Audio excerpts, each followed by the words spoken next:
Bom dia, meus amados, a graça e a paz do Senhor. Eu sou o pastor Rômulo Pereira, da Igreja Batista Palavra da Graça, e hoje nós vamos estudar os Atos dos Apóstolos, capítulo 2, versos 5 a 8, que dizem: Havia em Jerusalém judeus tementes a Deus, vindos de todas as nações do mundo. Ouvindo-se este som, ajuntou-se uma multidão que ficou perplexa, pois cada um os ouvia falar em sua própria língua. Atônitos e maravilhados, eles perguntavam: Acaso não são galileus todos estes homens que estão falando? Então, como os ouvimos, cada um de nós, em nossa própria língua materna? Bom, queridos, lembrando aqui que nós estamos na festa de Pentecostes, cerca de 50 dias depois da festa da Páscoa. A festa da Páscoa foi quando Jesus foi morto e ressuscitou.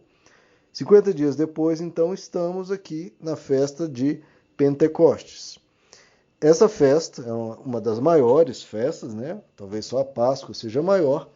E para Jerusalém, então, afluíam judeus espalhados por todas as nações do mundo. Na verdade, muitos vinham para a Páscoa e ficavam os dias até a festa de Pentecostes. Então, nesse período, a cidade de Jerusalém ficava repleta de pessoas de todas as línguas, de todas as nacionalidades. E veja só, aqui então, nessa reunião dos discípulos, de cerca de 120 discípulos de Jesus, eles receberam essa infusão da presença de Deus na vida deles, e eles começaram a falar em diversas línguas diferentes. Essas 120 pessoas falando em voz alta atraiu, né? 120 pessoas falando, é claro que é um burburinho, de certa forma, elevado. Atraiu então as pessoas que estavam ao redor, e a notícia também foi se espalhando, e as pessoas vieram ver que burburinho era aquele, que confusão era aquela, que vozes eram aquelas falando tão alto. Então a multidão se fluiu para onde estavam os discípulos e viram então o som das línguas sendo faladas ali pelos discípulos.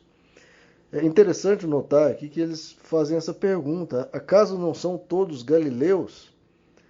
Claro que talvez não fossem todos, né? Galileus é 120 pessoas, mas boa parte delas eram galileus. E qual a questão? Que galileus é como fossem uma região que tinha pouca cultura. Eram pessoas tidas como ignorantes, como pessoas rudes, pessoas, usando um linguajar nosso aqui, pessoas caipiras. Então qual era a questão? Eles falaram, como essas pessoas caipiras estão falando essa multidão de línguas? Né? Como se você visse uma pessoa lá da roça, lá do interiorzão de algum estado longínquo e tudo, e você visse essa pessoa falando em japonês, em chinês, em russo, enfim, todas essas línguas mais remotas. É claro que isso leva um susto, né? Poxa, como é que esse caipira da roça fala japonês tão fluente? Se isso já é de deixar qualquer um espantado, imagine 120 dessas pessoas, caipiras, entre aspas, falando diversas línguas.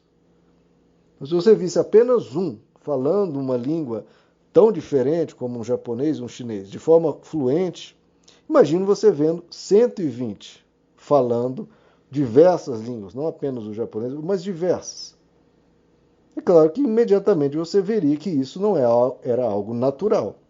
Alguma coisa sobrenatural estava ali acontecendo. Na verdade, era claro e patente que era uma manifestação imensa de Deus ali. Ainda mais como nós veremos nos versos a seguir, que eles estavam falando das glórias de Deus, dos mistérios de Deus, da profundidade de Deus. Isso deixou todo mundo ali maravilhado, todo mundo ali assustado. Meu Deus, o que isso significa? O que está acontecendo aqui? Claro que já havia uma profecia no Antigo Testamento dizendo que por línguas estrangeiras Deus seria glorificado. Deus, que era tão louvado na língua hebraica, passaria a ser louvado pela profusão de línguas. E veja como Deus faz, né, queridos? Deus, ele pegou as pessoas mais simples, com menos cultura, e as usou aqui poderosamente. Como o apóstolo Paulo diz em 2 Coríntios 4, né, que nós temos esse tesouro em vasos de barro, para que o poder de Deus seja exaltado e não nós, seus servos. Então Deus está usando aqui essas pessoas simples, essas pessoas incultas, mas que se dispuseram a seguir a Deus e a crer em Jesus.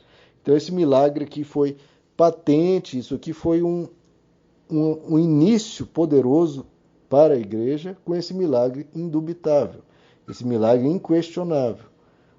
Se você visse uma reunião de 120 caipiras, 120 peões, 120 pessoas da roça, de repente, do nada, e de forma imediata, falando diversas línguas conhecidas, não estamos falando aqui de barulho, lelele, lá, não, línguas conhecidas, línguas chinês, japonês, línguas verdadeiras. De repente você vê 120 pessoas do nada falando essas línguas, você imediatamente notaria um milagre patente, um milagre muito claro ocorrendo. E é isso que ocorre, e isso que vai despertar uma multidão de pessoas que já estavam com o coração quebrantado, porque era uma festa religiosa, uma festa de devoção, de dedicação a Deus. Levam essas pessoas mais devotas a fluírem para o local, verem esse milagre, então se prepararem para receber a primeira pregação a partir dessa capacitação de poder de Deus para as pessoas. A gente vai ver que as primeiras pregações que vão ser feitas pelo próprio apóstolo Pedro vão levar a milhares de pessoas à fé no Evangelho. Por quê? Porque um acontecimento como esse preparou as pessoas a ouvirem o que seria dito.